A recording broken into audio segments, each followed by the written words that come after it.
The question still echoes in my mind, even after all these years. What is your greatest regret? And every time I hear it, my heart constricts because I know the answer without hesitation.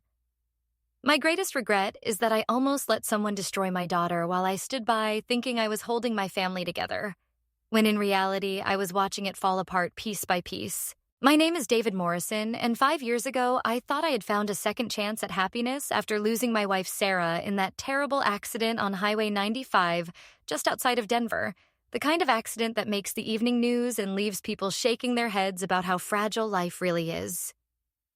Sarah had been coming home from her sister's house in Boulder when a semi-truck jackknifed in the rain, sending her car spinning off the road into a ravine.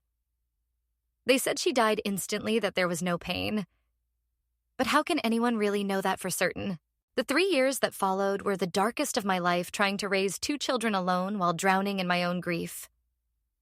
Emma was 11 when we lost her mother, and she retreated so far into herself that some days I wondered if I would ever see my little girl smile again. She stopped eating properly, stopped talking about her day at school, stopped asking for help with homework, just sat in her room staring at old photo albums and wearing her mother's perfume like it was armor against the world.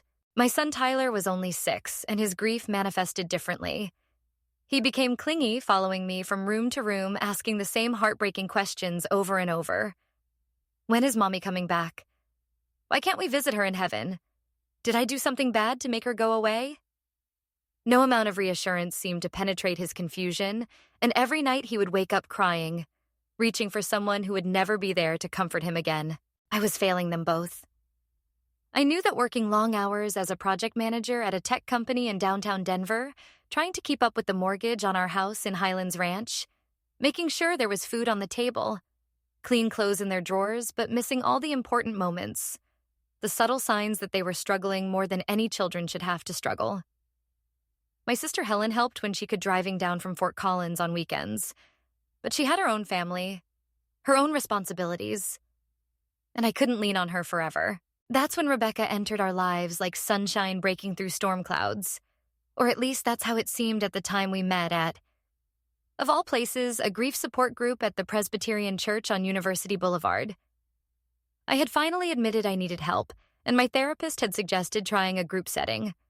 Rebecca was there because she had lost her husband 2 years earlier. To cancer, she said, and was still learning how to navigate life as a single woman. She was beautiful in that understated way that catches you off guard. Honey blonde hair that she wore in a simple ponytail. Green eyes that seemed to really see you when she looked your way. A gentle smile that made you feel like everything might actually be okay someday. When she spoke in group, her voice was soft but steady, talking about healing and hope and finding purpose after loss. She always brought homemade cookies to share, little gestures that made everyone feel cared for. We started talking after meetings, just casual conversations about single parenting and loneliness, and the strange guilt that comes with thinking about moving forward when it feels like betrayal to the person you lost. She understood in ways that other people couldn't. She didn't offer empty platitudes or tell me that time heals all wounds. She just listened and shared her own struggles, and somehow that made the burden feel a little lighter. The coffee meetings turned into lunches, and lunches turned into dinners at family-friendly restaurants where Tyler could color on the paper placemats and Emma could pick at her food without anyone making a fuss. Rebecca was patient with them, never pushing, just being present, making little jokes that sometimes even got Emma to crack a smile.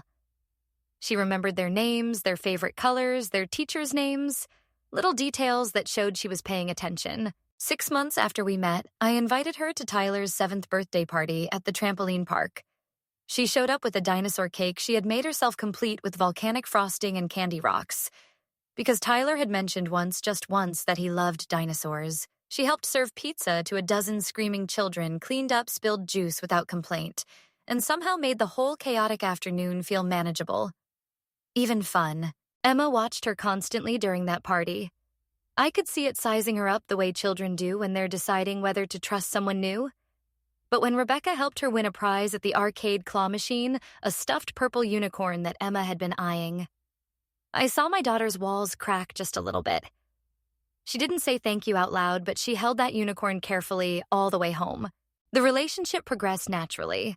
Or so it felt at the time Rebecca began joining us for Sunday dinners, bringing her famous lasagna or pot roast with mashed potatoes that Tyler declared were even better than Grandma's.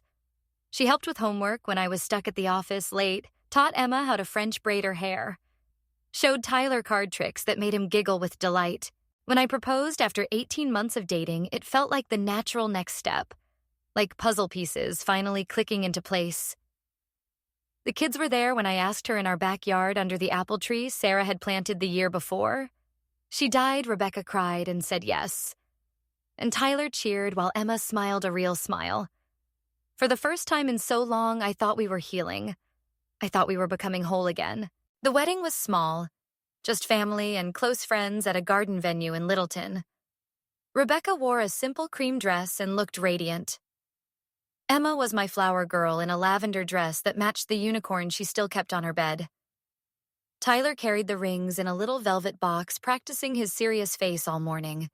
Rebecca's vows talked about building new dreams while honoring old memories about being not a replacement, but an addition about loving my children as her own. Those first few months of marriage felt like a fairy tale come to life. Rebecca transformed our house, adding warm touches that made it feel less like a museum to grief and more like a home again.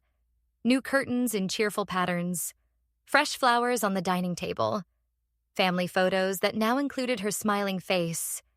She organized movie nights and game tournaments, baked treats for the kids. Lunch boxes left little notes on their mirrors saying things like, "Have a great day, superstar." But looking back now, I can see when the shift began so subtle, I missed it entirely wrapped up, as I was in my relief at having help, at feeling like I could breathe again. For the first time in years, it started with small comments that seemed helpful at the time. Little observations about Emma's habits or choices that carried an undertone I was too grateful or too tired to recognize.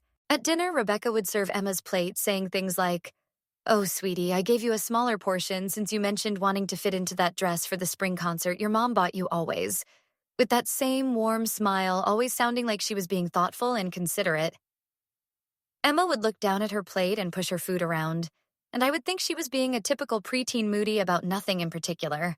When Emma brought home her report card straight A's with 1 B+ in advanced math, an incredible achievement considering everything she had been through, Rebecca looked at it for a long moment before saying, "Oh, that's nice, dear.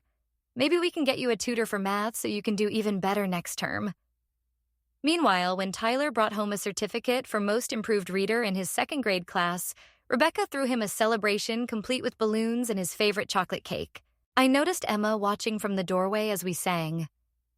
To Tyler, saw something flicker across her face that I should have recognized as hurt, but instead dismissed as teenage jealousy when I tried to talk to her about it.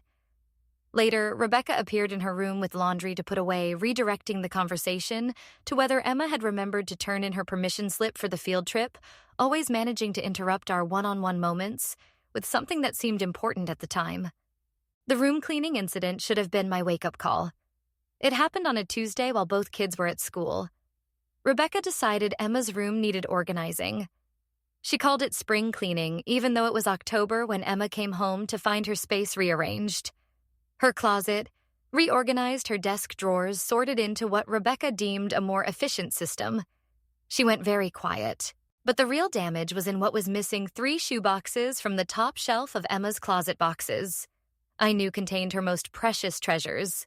Birthday cards from Sarah, hair ribbons her mother had worn, a bottle of perfume that was nearly empty because Emma had been so careful to make it last. The silk scarf Sarah had worn to Emma's first grade play, the one that still smelled faintly of her mother's shampoo. Rebecca claimed they were water damaged from an old leak, that they smelled musty and could be making Emma sick. She said she was being helpful, protecting Emma's health. But I found Emma that night sitting in the garage going through our recycling bin, trying to find any piece of what had been thrown away. She had salvaged one thing, a small photo of her and Sarah at the beach. Emma's gap-toothed grin matching her mother's smile perfectly. I should have confronted Rebecca. Then, should have recognized the cruelty in what she had done. But when I brought it up, she cried, real tears streaming down her face as she talked about how hard she was trying. How she only wanted what was best for Emma. How difficult it was to be seen as the evil stepmother when all she wanted was to love this family. She made me feel like I was being unreasonable, like I was the one causing problems. The monitoring of Emma's phone started gradually. First, Rebecca insisted on knowing the passcode for safety reasons, just in case something happened.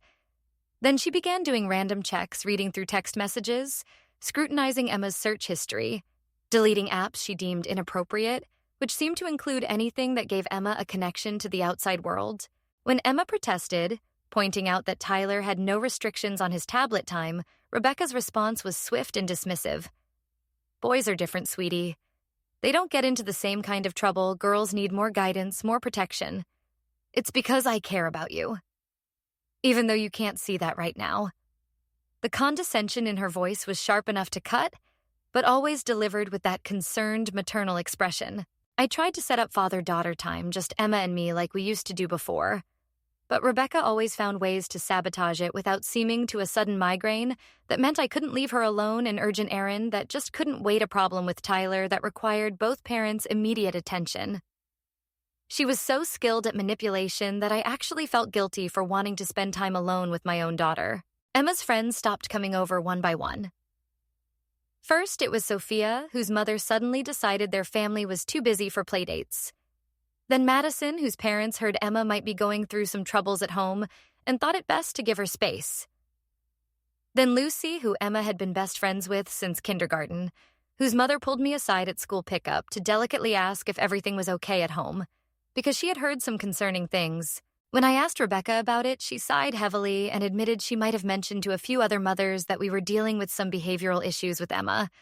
Nothing serious, just typical teenage rebellion. But perhaps she had been wrong to share our family's private struggles.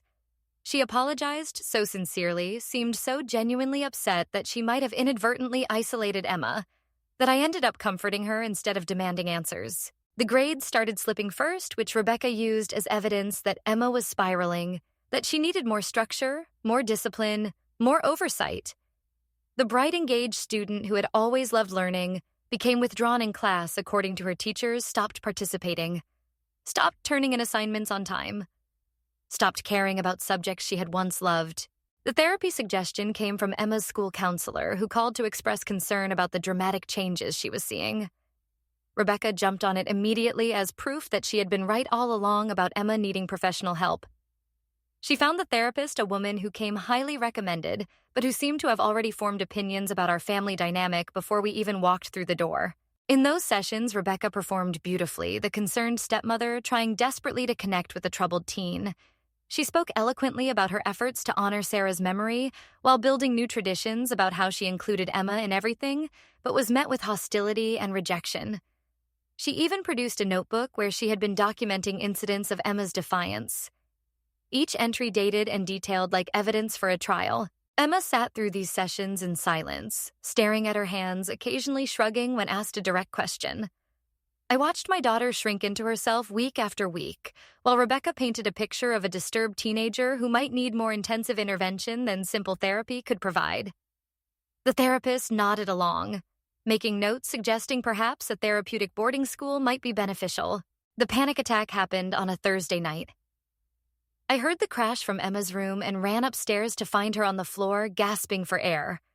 Her face white as paper, her whole body trembling. She kept saying she couldn't breathe, couldn't make her lungs work, and I dropped to my knees beside her, trying to remember what I had read about panic attacks, trying to help her find her breath again. Rebecca appeared in the doorway, and her first words weren't concern for Emma, but we need to call an ambulance. She needs to be evaluated. This isn't normal. David, she's getting worse, while I held my daughter, who was begging me not to send her away. Rebecca was already on the phone describing the situation in clinical terms that made it sound so much worse than it was, using words like crisis and unstable and immediate intervention needed. At the hospital, the emergency room doctor, a kind woman with silver hair and gentle hands, examined Emma and told us it was indeed a panic attack. Likely brought on by extreme stress, she recommended outpatient therapy and stress reduction techniques, maybe some mild anxiety medication if the symptoms persisted. But Rebecca pushed for a full psychiatric evaluation, insisted something more serious might be underlying these episodes. That's when she produced the screenshots, printed emails from Emma's account, talking about wanting to disappear, about pills, about not being able to take it anymore. My blood ran cold reading them, even as Emma sobbed and insisted she had never written those things, that someone had hacked her account, that this wasn't real. But the evidence was right there in black and white. And Rebecca's concern seemed so genuine, so maternal. I made the decision that haunts me to this day. I agreed to a 72-hour psychiatric hold for evaluation, told myself it was for Emma's own safety, that we needed to be sure she wasn't a danger to herself. I held her while she cried and begged and promised she would be good if I just let her come home. And then I signed the papers and watched them take my daughter away. The house felt wrong without her, like a piano with keys missing. Rebecca tried to maintain normalcy, making Tyler's favorite dinners, keeping his routine stable. But I couldn't eat, couldn't sleep, kept walking past Emma's empty room and wondering if I had just made the biggest mistake of my life. Something felt fundamentally broken, and not just because Emma was gone. On the second night, I couldn't stand it anymore. I went to Rebecca's tablet to look up visiting hours at the facility where Emma was being held. Her email was open and out of habit or instinct. I glanced at the screen. She had been writing to someone named Claire.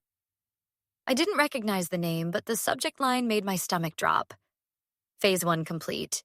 I knew I was violating her privacy, but something made me click on the email thread. What I found there changed everything forever. A months-long correspondence detailing Rebecca's systematic campaign to remove Emma from our family conversations, about making her look unstable, about documenting evidence, about the long game of psychological warfare she had been waging against a 13-year-old child. The emails were horrifying in their calculated cruelty. Rebecca discussed Emma like a problem to be solved, an obstacle to the perfect family she wanted to create. She had researched personality disorders in teenagers, printed out articles about warning signs, studied how to make someone appear mentally ill. She had practiced her concerned stepmother act, planned her tears, scripted her conversations with other parents. There were details about the deleted text messages, how she had accessed Emma's accounts and removed evidence of her actual conversations while creating the disturbing ones she showed me. Mentions of the items she had thrown away from Emma's room, not because they were damaged, but because they were reminders of Sarah that threatened Rebecca's position notes about isolating Emma from her support system to make her more vulnerable. But the worst part was the motivation spelled out in black and white. Rebecca couldn't stand living in Sarah's shadow, couldn't bear that Emma would never see her as her real mother, couldn't tolerate the constant reminders that she was second choice, that she had married a widower whose heart might never fully belong to her. And instead of dealing with these feelings like an adult, she had decided to eliminate the reminder. I sat there, staring at the screen, feeling physically ill, my hands shaking so badly I could barely hold the tablet. This woman I had brought into our home had been systematically destroying my daughter, and I had not only allowed it, but actively participated. Handed Emma over to psychiatric evaluation based on fabricated evidence, the betrayal was so complete, so devastating that I couldn't process it. When I confronted Rebecca, she was in the kitchen making tea, humming softly to herself. I set the tablet down in front of her, open to the email thread, and watched her face cycle through expressions. Surprise, then confusion, then a cold mask that I had never seen before. She didn't try to explain or apologize, just stared at me with those green eyes that now looked like a snake's. The tears came then, but they were different from her usual manipulative crying. These were tears of rage, of being caught. She accused me of spying, said I had no right to read her private correspondence. But when she realized I wasn't backing down, the real Rebecca finally emerged vicious and cruel, talking about how Emma had ruined everything with her constant moping and shrine to her dead mother. She actually used those words. Dead mother, like Sarah was an inconvenience, a piece of furniture that should have been discarded to make room for new decor. She ranted about how she had tried to be patient, tried to give Emma time to adjust. But the girl was determined to make everyone miserable, determined to keep the family trapped in the past, and someone had to do something about it. When I told her to pack her things and get out, she laughed. Actually threw her head back and laughed like I had said something genuinely funny. She reminded me that this was her house too. Now that we were legally married, that she had rights, that she had established herself as Tyler's mother figure, and no judge would remove her based on some emails that could be interpreted many different ways. She was still talking, still laying out all the ways she could make this divorce ugly, when I remembered Emma alone in that facility, thinking everyone had abandoned her. I didn't say another word to Rebecca, just went upstairs and woke Tyler, Told him we were going on an adventure, packed a bag with essentials, and carried him to the car still in his pajamas. Rebecca followed us, screaming threats about custody battles and court orders, but I didn't engage, just backed out of the driveway and drove straight to my sister Helen's house in Fort Collins. It was almost midnight when we arrived, but Helen took one look at my face and ushered us inside without questions. Tyler fell back asleep on her couch, and finally I broke down and told her everything. Helen read through the emails, her expression growing more horrified with each word she had never liked. Rebecca had told me there was something off about her, but I hadn't listened, too grateful for the help, too relieved to have someone share the load to see what was right in front of me. She held me while I sobbed with guilt and rage and fear for what might happen next. The next morning, while Tyler was distracted with cartoons and breakfast, I called a family lawyer Helen had recommended, Diane Winters, who specialized in complex custody cases. She agreed to see me immediately. When I explained the situation, I drove back to Denver, leaving Tyler safe with Helen, and met Diane at her office in the Denver Tech Center. Diane was exactly what I needed. Calm, professional, and absolutely ruthless when it came to protecting children. She reviewed the evidence and immediately began making calls, first to the psychiatric facility to revoke the evaluation consent, then to Child Protective Services to report the emotional abuse. She also contacted the police to file a report about the forged emails and false evidence. Within hours, we had Emma released from the facility. I will never forget the moment I saw her walking toward me in the lobby, still wearing the same clothes she had been admitted in, looking smaller and more fragile than I had ever seen her. She stopped a few feet away, uncertainty written across her face, like she wasn't sure if I was there to save her or betray her again. When I opened my arms, she crashed into me, sobbing so hard her whole body shook, and I held her, promised her she was safe, that I believed her, that I was sorry. So incredibly sorry for not seeing what was happening, for not protecting her like I should have.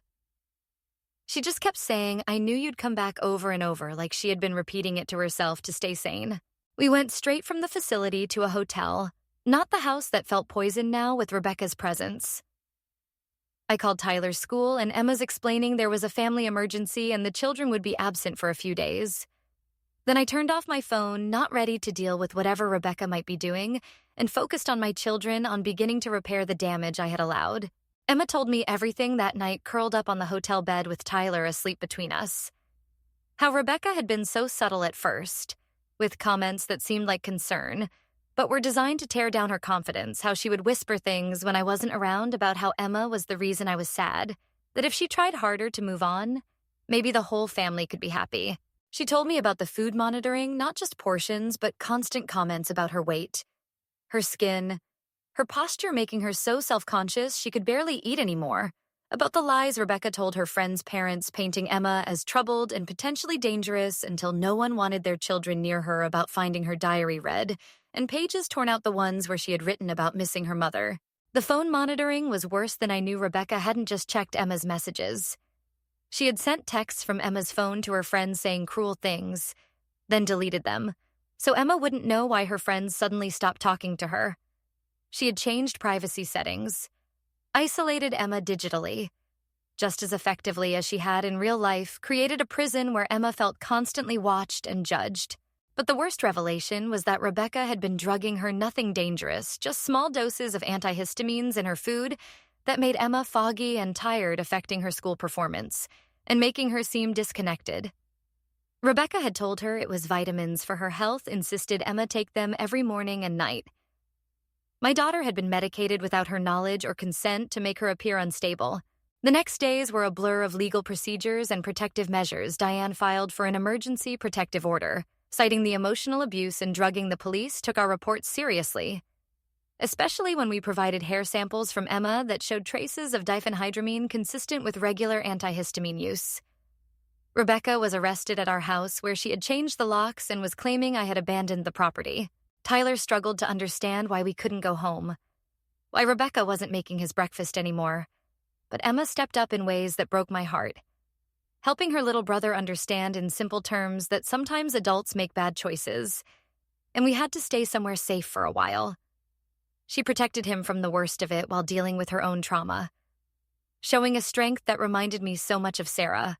The criminal case moved quickly once investigators found more evidence on Rebecca's devices, Not just the emails to Claire, who turned out to be an online friend from a stepmother support group, but detailed notes about her plan browser history, showing research into boarding schools and wilderness programs for troubled teens. Even a drafted letter recommending Emma for long-term inpatient treatment. She had been planning to escalate to have me commit Emma to a residential facility where she would have no voice, no credibility. Just a troubled teen whose protests would be seen as part of her illness with Emma gone. Rebecca could have played the devoted stepmother to Tyler, molding him into the perfect son while erasing any trace of Sarah from our lives. During the divorce proceedings, more disturbing facts emerged. Rebecca's first husband hadn't died of cancer. He was alive and living in California with a restraining order against her. She had exhibited similar behavior with his teenage daughter from a previous relationship, though she had left before things escalated to this level. The grief support group where we met. She had joined specifically to meet vulnerable widowers with children. The criminal trial was harder than the divorce, having to watch Emma testify about the abuse she had endured sitting in that courtroom as my daughter described feeling like she was going crazy. Like everyone was against her. Like maybe it would be better if she just disappeared. The prosecutor presented the evidence, methodically building a case that showed deliberate, calculated emotional abuse of a minor. Rebecca's defense tried to paint her as a well-meaning stepmother overwhelmed by a difficult situation, but the evidence was too overwhelming. The emails, the drugging, the systematic isolation and manipulation. The jury found her guilty of child abuse and administering medication to a minor without consent. She was sentenced to 3 years in prison with mandatory psychological evaluation and treatment. The day of sentencing, Rebecca finally showed her true face. No tears, no manipulation, just cold fury as she stared at me across the courtroom. When given the chance to speak, she talked about how unfair it was that she had tried to create a family, tried to bring order to chaos. And this was her reward.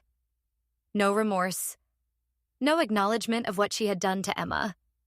Just narcissistic rage at being held accountable. After the trial, we had to rebuild not just our daily lives, but our entire sense of safety and trust. Therapy became a regular part of our routine individual sessions for Emma to process the trauma and family sessions to heal together. Tyler needed help understanding why someone he had trusted had turned out to be dangerous. Why the world suddenly felt less safe than before. We moved to a new house in Centennial, closer to Helen and her family. A fresh start in a place with no memories of Rebecca. Emma got to pick her room, paint it the soft purple she had always wanted, cover the walls with photos of her mother without fear of them being destroyed. We adopted a dog, a gentle golden retriever named Maple, who seemed to understand her job was to help us heal. Slowly, Emma began to reclaim herself. Her friends gradually came back once their parents understood what had really happened. Her grades recovered, and by the end of the school year, she was back on honor roll. She joined the debate team, finding her voice in structured arguments, learning to stand up for herself in ways she couldn't before. The hardest part was learning to forgive myself. The guilt of what I had allowed to happen ate at me every day. How I had failed to protect my daughter, had actually participated in her abuse by not seeing what was right in front of me. Helen reminded me that predators like Rebecca are skilled at manipulation, that they choose vulnerable people specifically because they're easier to deceive.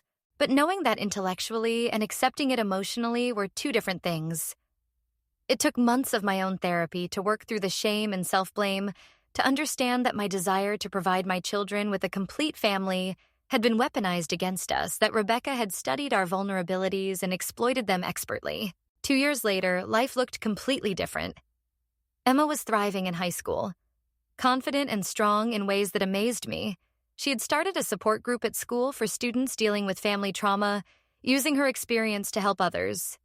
Tyler had processed everything with the resilience children can show when they feel secure and loved, still asking hard questions but no longer afraid. We had also found unexpected support from Sarah's family, who had distanced themselves after her death, unable to bear the reminder of their loss, but who came back into our lives during the trial. Her parents became regular fixtures again. Grandparents who doted on both children and helped fill the void Rebecca had tried to exploit. On the 3rd anniversary of Sarah's death, the first one after everything with Rebecca, we visited her grave as a family. Emma brought a letter she had written telling her mother about surviving, about being strong, about protecting Tyler. The way Sarah would have wanted, she read it out loud. her voice steady and clear while Tyler and I held our hands. Afterward, Emma said something that stays with me. She said, Mom would be proud that we survived. That we didn't let Rebecca win. That we're still a family, even if we're not the kind of family everyone expects. And she was right. We had survived together. We had protected each other when it mattered most. We had refused to let someone toxic destroy what Sarah had built with love. The experience taught me valuable lessons about paying attention to red flags, about the danger of being so focused on what you think your children need that you don't see what's actually happening to them, about how predators can wear beautiful masks and say all the right things while systematically destroying lives from within.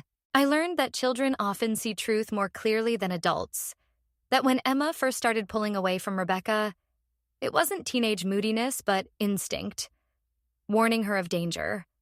I learned that single parents are vulnerable to people who offer to ease their burden and that vulnerability can be exploited in terrible ways. Most importantly, I learned that healing is possible, that families can survive betrayal and trauma, and come out stronger, that love doesn't require a perfect structure, just commitment to protecting and supporting each other, that my children didn't need a replacement mother. They needed their father to be present and aware and willing to fight for them. Today, Emma is preparing for college strong and confident with plans to study psychology to help other children who have experienced trauma. Tyler is a happy middle schooler who still asks deep questions, but from a place of curiosity rather than fear. We talk about Rebecca sometimes. Not often. But honestly, when the subject comes up, we acknowledge that she was sick, that her actions came from her own damage and inability to love in healthy ways, but we don't excuse what she did or minimize its impact. We've learned to hold multiple truths, that people can seem good and do terrible things, that families can be complete without fitting a traditional mold, that survival sometimes means recognizing when someone needs to be removed from your life completely. The scar tissue is still there. It always will be. Emma still sometimes checks locks twice, still occasionally has nightmares. Tyler still asks why Rebecca wanted to hurt Emma. And I still wake up sometimes in a cold sweat, remembering the moment I signed those papers sending Emma away. But scars mean healing has happened, that wounds have closed, that we're still here. So when people ask about regrets, I tell them this story, not because I enjoy reliving the pain, but because someone needs to hear it.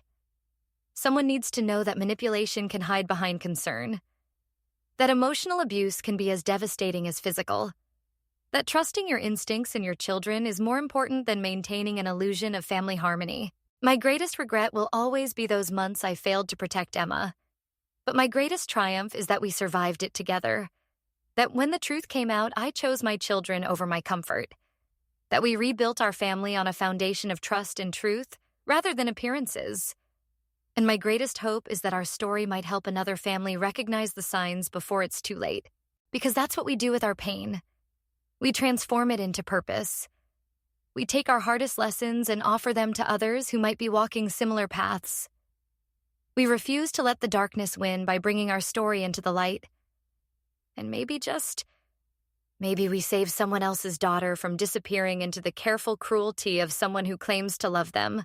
The sunset is painting the sky in shades of pink and gold as I finish writing this. Emma just got home from her part-time job at the bookstore, and Tyler is in the backyard teaching Maple new tricks. The house is filled with the sounds of normal life homework and dinner prep and sibling bickering over who gets to pick the movie tonight. It's not the life I imagined when I married Rebecca, thinking I was giving my children a complete family. But it's real, and honest, and safe, and in the end, that's worth more than any fairy tale we tell ourselves about what families should look like. We are complete just as we are bound not by traditional structure, but by survived trauma, shared strength, and the absolute certainty that we will never again let anyone threaten our peace. And sometimes late at night when the house is quiet, I whisper to Sarah's memory that I finally understand what she always knew. That family isn't about filling roles or meeting expectations. It's about showing up for each other, especially when it's hard. Especially when the world tries to tear you apart. It's about choosing each other over and over again, no matter what comes. And that's exactly what we do every single day. Looking back now, I can see all the warning signs I missed in those early days with Rebecca. The way she would study our family photos just a little too long, as if memorizing every detail. The way she asked probing questions about Sarah's routines, her traditions, her relationships with the children, questions that seemed like innocent curiosity from someone trying to understand our family dynamic, but were really reconnaissance for her campaign. I remember one evening, about 3 months after we started dating, Rebecca came over for dinner and Emma was working on a school project about family trees. She had pictures spread across the dining room table, carefully drawing branches and adding names, dates, little notes about each person. Rebecca watched her work and casually mentioned that family trees could be updated, that new branches could grow, that sometimes trees needed pruning to stay healthy. Emma just looked at her for a long moment, then quietly gathered her papers and continued working in her room. That should have been a red flag, but I was so desperate to believe we could be happy again that I explained it away. Told myself Rebecca was just trying to be helpful, trying to let Emma know she was open to being part of our family. But Emma knew instinctively what I was too blind to see, that Rebecca didn't want to be added to our tree. She wanted to redesign it entirely. The manipulation started so gradually, it was like being poisoned one tiny dose at a time, each individual instance seeming harmless. But the cumulative effect devastating. Rebecca would buy Emma clothes, but they were always just slightly wrong. The colors that washed out her complexion styles, too young or too old for her age. And when Emma politely declined wearing them, Rebecca would sigh and mention to me privately how ungrateful teenagers could be. She volunteered to help with school events, but somehow always managed to embarrass Emma. Little comments to other mothers about Emma's struggles with friends or grades, shared with false concern that spread through the parent network like wildfire by the time I heard about these conversations. Secondhand, the damage was done. Emma's reputation as a troubled teen already establishing itself in the minds of people who had known her since kindergarten. The food control was particularly insidious because it masqueraded as health consciousness. Rebecca would serve elaborate healthy meals full of vegetables and lean proteins, but Emma's portions were always noticeably smaller. When Emma reached for seconds, Rebecca would say things like, "Oh, honey, I thought you mentioned your jeans were feeling tight? Or didn't you say you wanted to look good for the school dance?" I defended it at first. Even agreed with it. Told Emma that Rebecca was just trying to help her be healthy. But I see now how those constant comments eroded my daughter's relationship with food and her body. How mealtimes became battlegrounds where every bite was scrutinized and judged. How Emma started skipping lunch at school rather than risk anyone commenting on what or how much she ate. Tyler, meanwhile, could eat whatever he wanted. Seconds, thirds, dessert without a word from Rebecca. She doted on him in ways that seemed loving, but were really designed to create division. Bought him special treats when Emma was at school. Took him on outings, just the two of them, where they would come back with inside jokes and shared memories that excluded Emma and me. She was building alliances, isolating Emma not just from her friends and extended family, but from her brother, too. Tyler began to see Rebecca as the fun parent, the one who said yes when Dad said no, the one who understood what it was like to be a kid, while Emma became the difficult sister who made everyone tense, who couldn't just be happy, like everyone else. The birthday incident stands out in my memory as a moment when I should have seen clearly. But didn't Emma's 14th birthday fell on a Saturday, and she had asked for something simple. Just our family and her two closest friends at home for pizza and movies. Rebecca insisted on making it special. Despite Emma's protests, planned an elaborate party with decorations and games and a cake that looked like it belonged at a wedding. But she got every detail wrong. Invited people Emma barely knew, including several girls who had been bullying her at school. Though Rebecca claimed not to know that planned activities that would have been perfect for Tyler's age group, but were humiliating for teenagers. And the cake. The beautiful, elaborate cake was lemon-flavored. The one flavor Emma had always hated, which Rebecca surely knew after living with us for months. Emma tried to be gracious, tried to smile and thank Rebecca for all her effort. But I could see her dying inside as the party progressed, watching her supposed friends whisper and giggle at the childish decorations enduring party games designed for elementary school kids, and when it came time for cake, she took one bite and quietly set down her plate. Later, I found her crying in her room, still wearing the party dress Rebecca had bought her, a pink frilly thing more suited to an 8-year-old than a teenager. She looked at me with those eyes so like her mother's, And asked why Rebecca hated her so much, I told her she was being dramatic, that Rebecca had worked hard to make her day special, that she needed to be more grateful, and I will regret those words for the rest of my life. The next morning, Rebecca was in tears about how ungrateful Emma had been after all her effort all the time, and money spent trying to give her a special day. She had me completely convinced that Emma was the problem, that we were dealing with typical teenage selfishness rather than calculated emotional abuse, and like a fool. I sat Emma down and lectured her about appreciating what people did for her, about making an effort with Rebecca. I see now how every incident was carefully orchestrated to make Emma look like the difficult one, the problem child who couldn't be pleased, who rejected every overture, while Rebecca appeared as the long-suffering stepmother, trying her best in an impossible situation. She was brilliant at it, playing the victim while victimizing a child who had already lost so much. The isolation from Sarah's family was particularly cruel. Rebecca would schedule family activities whenever Emma had plans to see her maternal grandparents, always with reasonable explanations. Doctor's appointments for Tyler, urgent errands that required all of us, important events we couldn't miss.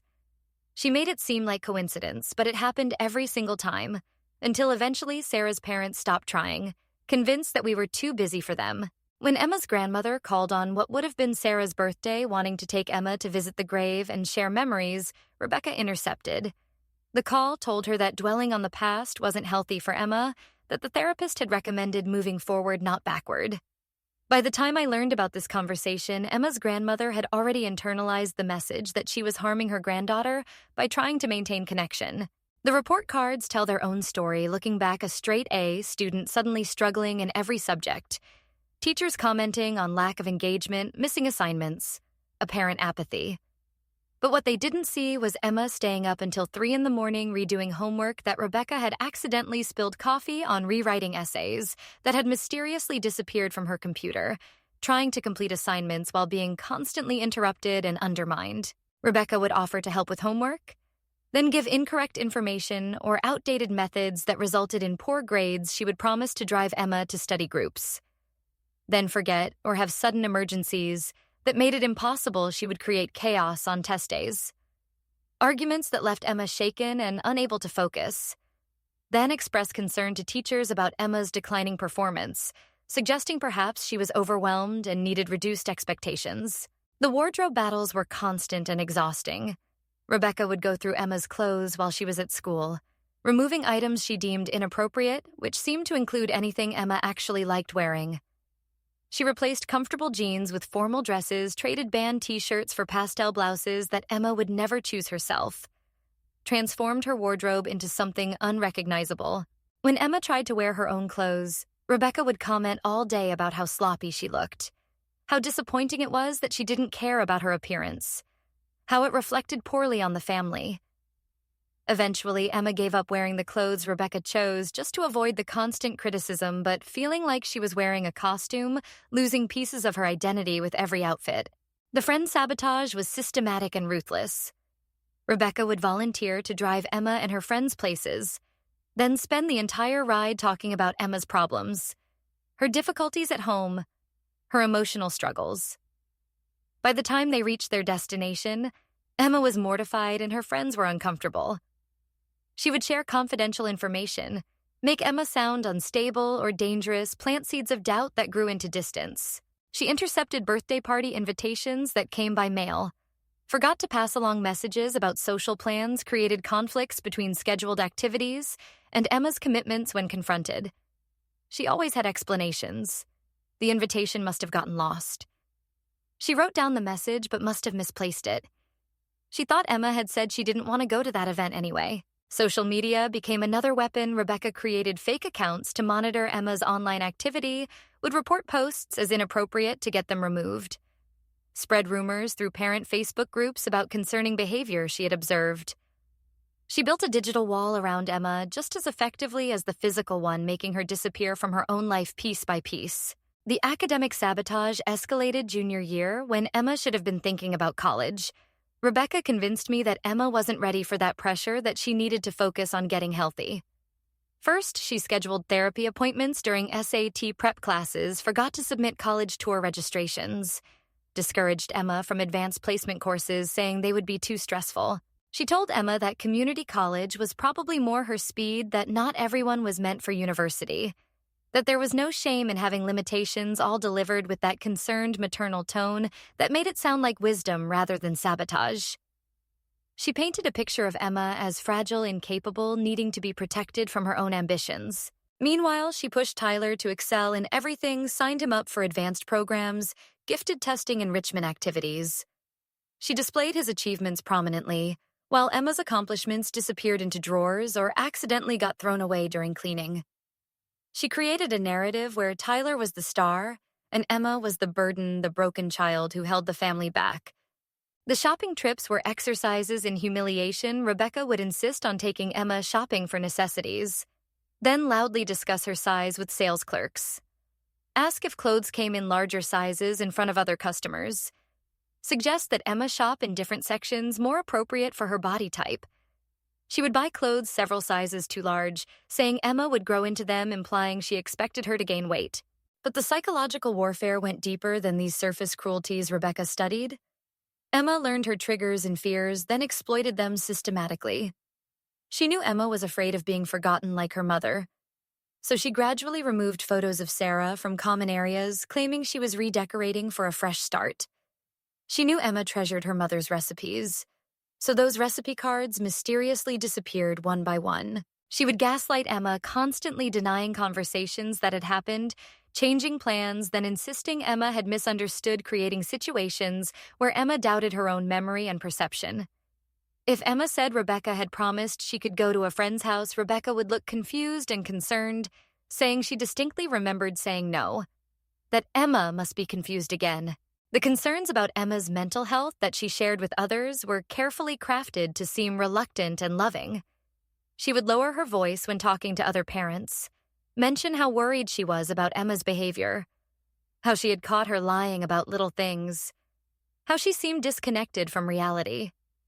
She built a case slowly, methodically, so that by the time the crisis came, everyone already believed Emma was unstable. I found one of her notebooks after everything came out where she had actually scripted conversations, planned how to phrase things for maximum impact while maintaining plausible deniability. She had researched teenage mental health conditions and learned exactly how to make Emma exhibit symptoms through stress and manipulation.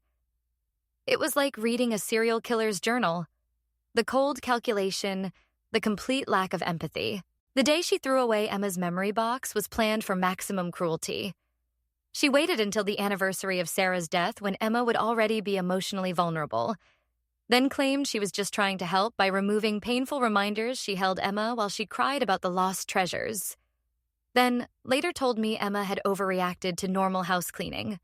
Further evidence of her instability, she corrupted every tradition we had as a family, gradually replacing Sarah's recipes with her own, changing the way we celebrated holidays, introducing new rituals that erased the old. Emma tried to maintain some connections to her mother, baking Sarah's famous chocolate chip cookies for bake sales using her mother's technique for braiding hair. But Rebecca would find ways to ruin these too, adding ingredients that made the cookies taste wrong, criticizing the hairstyle until Emma stopped trying. The therapy sessions were perhaps the most damaging betrayal because they took away Emma's last hope of being heard. Rebecca had researched therapists, carefully finding one who was known for supporting parental authority, who believed children's behavioral problems stemmed from lack of discipline. She fed this therapist a careful narrative before our first session, ensuring Emma would not be believed. In those sessions, Rebecca performed victimhood brilliantly, crying at just the right moments, expressing frustration that seemed so genuine, talking about her deep love for Emma and desire to help her heal from her mother's death. She painted herself as the stabilizing force, trying to hold together a family fractured by grief, while Emma's silence was interpreted as defiance, her protests as manipulation. After each session, Rebecca would comfort me, tell me how hard it was to see Emma struggling, how she wished she could do more. The therapist reinforced this narrative, suggesting that Emma's resistance to Rebecca was preventing her from processing her grief properly, that accepting Rebecca as a mother figure was crucial to her healing. I believed it all, trusted the professional opinion that confirmed what Rebecca had been telling me. The night terrors started a few months before the final crisis.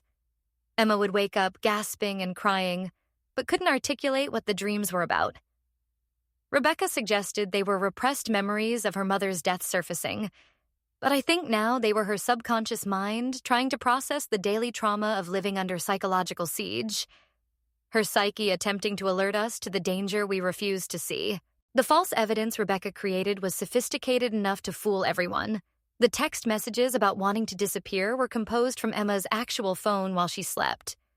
Sent to a burner phone Rebecca controlled, then screenshot and deleted from Emma's device. The search history about pills was planted during one of Rebecca's routine phone checks. The emails were sent from Emma's account during school hours when she couldn't have access to a computer. But Rebecca made one crucial mistake in her arrogance. She documented everything, kept records of her manipulation, whether from pride in her work or as insurance, I'll never know. But that digital trail became the evidence that saved us, proved that Emma had been telling the truth all along, showed the calculating mind behind the concerned stepmother mask. The 72 hours Emma spent in psychiatric hold were the longest of my life. I paced hospital corridors, replaying every moment, wondering how I had let this happen, how I had failed so completely to protect my daughter when visiting hours finally came, and I saw her in that sterile room wearing hospital scrubs, looking smaller than I'd ever seen her. I knew something fundamental had broken between us. She wouldn't meet my eyes at first, wouldn't speak, just sat with her hands folded in her lap like she was trying to disappear into herself when I told her I believed her, that I had discovered the truth that we were never going back to Rebecca. She looked at me with such a mixture of hope and fear that it shattered what was left of my heart. She whispered, "Are you sure?" over and over, like she couldn't quite believe the nightmare might be ending. The trauma manifested in ways I hadn't anticipated. Emma couldn't sleep in her own room at first. Too many memories of Rebecca invading that space, going through her things. Judging and removing pieces of her life, she slept on the couch in Helen's living room, where she could see all the exits, where no one could surprise her, where she felt some measure of control. She stopped eating regular meals, surviving on small snacks throughout the day, unable to sit at a table without feeling Rebecca's eyes on her plate. Hearing those subtle criticisms about portions and choices, it took months of patient work to help her reclaim her relationship with food, to eat without shame or anxiety, to trust that no one was monitoring her choices. The legal battles were exhausting but necessary. Rebecca fought everything, tried every manipulation she could think of, accused me of parental alienation, claimed I had turned the children against her, suggested that I was the unstable one, that she had been trying to protect the children from their mentally ill father. She hired an aggressive attorney who painted her as a victim of a grieving widower's paranoid delusions, but the evidence was overwhelming. The emails, the documentation, the testimony from teachers who had noticed the changes in Emma, the hair samples showing she had been drugged, the digital trail of Rebecca's campaign to isolate and destabilize a teenage girl.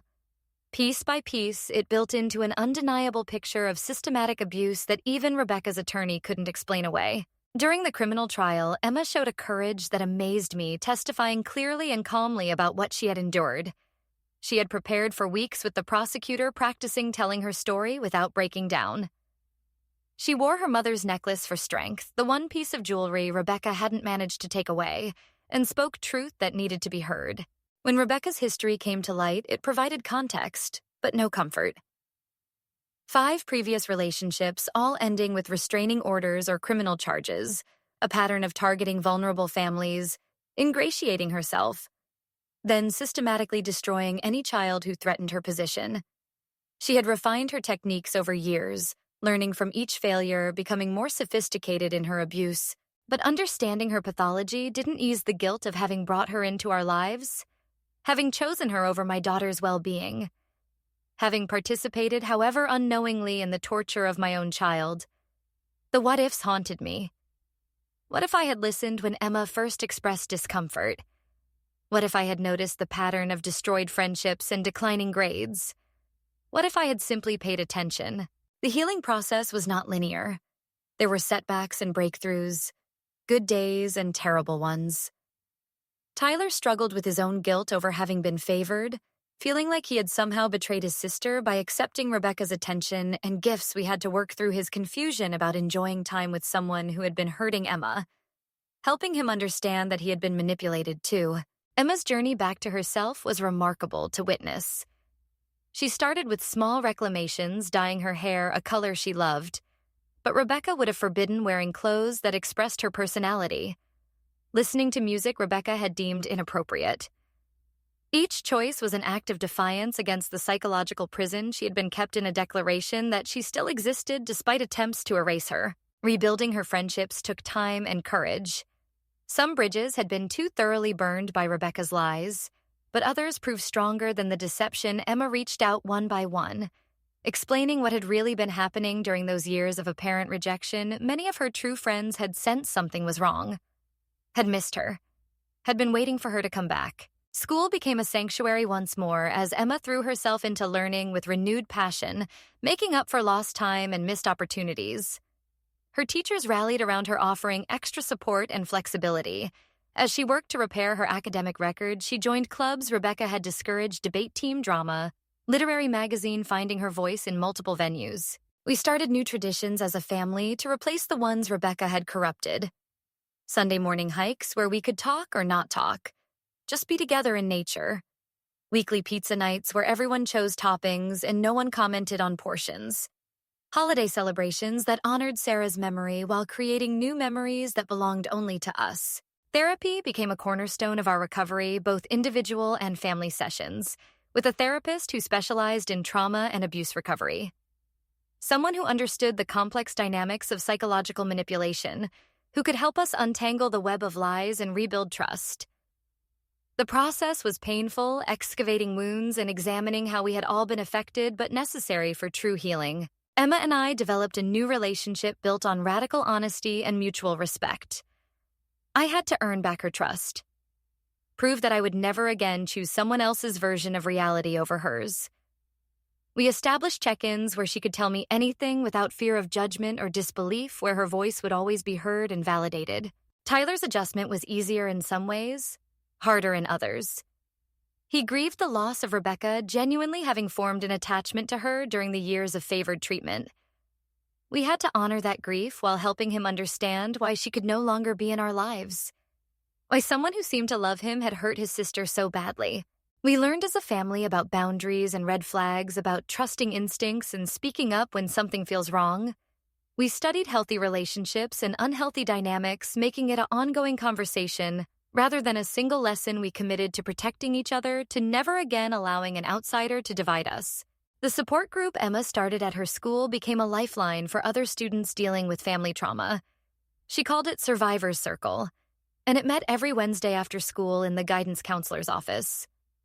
At first, only 2 or 3 students came tentatively, sharing their stories, but word spread and soon the room was full of young people who needed to be heard. Emma's strength in leading these sessions amazed me. She had transformed her pain into purpose, creating a safe space for others to share their experiences without judgment. She developed resources and coping strategies, invited guest speakers who had overcome similar challenges, and most importantly, showed her peers that healing was possible, that they were not alone in their struggles. College applications became a symbol of reclaiming her future Emma, who Rebecca had convinced would never be university material, threw herself into the process. With determination, she wrote her personal essay about resilience and recovery, about learning to trust her own voice again, about the importance of believing children when they say something is wrong. The acceptance letters that arrived that spring felt like vindication of everything Emma had fought to preserve in herself. She had options. Good schools that recognized her potential. Despite the gaps in her transcript, the setbacks that Rebecca had orchestrated, she chose a program in psychology with a focus on child advocacy, determined to become the kind of professional who would recognize the signs we had missed. Tyler's growth through this period was quieter but equally significant. He became protective of his sister in ways that touched my heart, checking in with her, defending her to anyone who questioned her story, making sure she knew she was loved and valued. He channeled his confusion and anger into art, creating paintings that expressed emotions he couldn't put into words. Our relationship with extended family required careful rebuilding. Sarah's parents, who had been pushed away by Rebecca's manipulations, came back into our lives with relief and regret. We had long conversations about what had happened, how they had been deceived, how we had all failed Emma in different ways, but also how we could move forward together. They became regular fixtures again. Sunday dinners at their house trips to the museum with the kids sharing stories about Sarah that Rebecca had tried to suppress. They helped fill the void that Rebecca had exploited, giving the children the extended family support that every child deserves, providing additional layers of protection against future predators. The day Emma graduated high school was a triumph that belonged to all of us. She walked across that stage with her head held high, wearing Sarah's pearls and a smile that reached her eyes. The same girl Rebecca had tried to convince us was too unstable for basic functioning was heading to university with scholarships and dreams intact. In her graduation speech as salutatorian, Emma talked about resilience and truth, about the importance of listening to young people, about the danger of dismissing children's concerns as drama or attention-seeking. She didn't mention Rebecca by name, but her message was clear that adults have a responsibility to protect not just from obvious physical dangers, but from the subtle psychological ones too.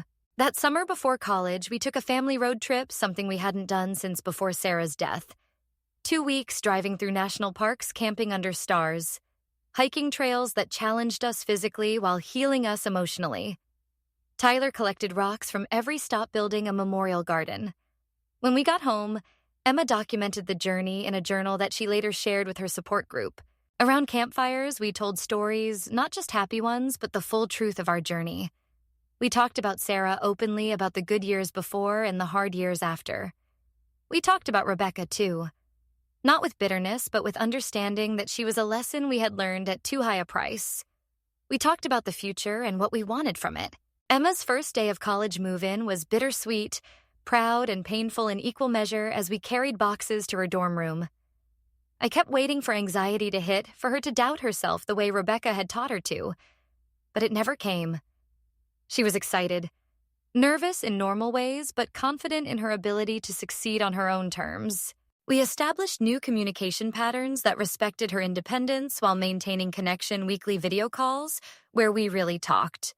Not just surface updates, regular care packages that included her favorite snacks, and notes of encouragement, visits that balanced giving her space with being present when she needed us. Tyler surprised us all by asking to see a therapist on his own, wanting to work through his feelings about Rebecca and everything that had happened.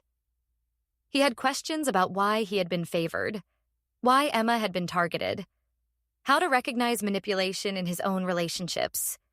The maturity of this request from a boy just entering middle school showed how much he had grown. Our new house became a true home filled with pictures Rebecca would have removed, laughter. She would have criticized mess. She would have controlled. We painted walls in colors we loved, cooked meals without judgment, created spaces where both children felt safe to be themselves, where their friends were welcome, where healing could continue. I returned to dating eventually, very slowly, very carefully, with Emma and Tyler's full knowledge and input. They had veto power over anyone I brought into our lives, and I honored that completely. The woman I eventually introduced them to understood our history, respected our boundaries, and never once suggested that our family needed fixing. But more importantly, I learned to be complete without a partner, to find fulfillment in my role as a father, to stop looking for someone to fill Sarah's place, because that place couldn't be filled. Only honored the societal pressure to provide a mother figure had nearly cost me my daughter, and I would never make that mistake again.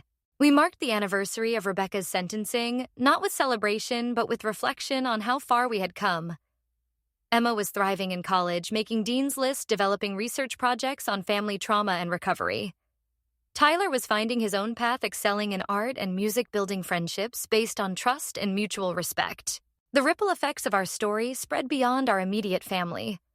Other parents who had dismissed concerns about Rebecca came forward with apologies and their own stories of missed signs. The school implemented new protocols for recognizing emotional abuse and supporting affected students.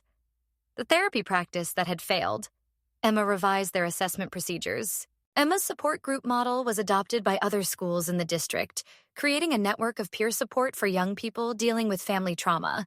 She consulted on the program development, even while away at college, ensuring that the resources she had needed would be available to others. Her legacy already taking shape before she even graduated. We still have hard days, moments when the scars ache, when trust feels difficult, when the what-ifs creep in. Emma still double-checks locks and sometimes struggles with food anxiety.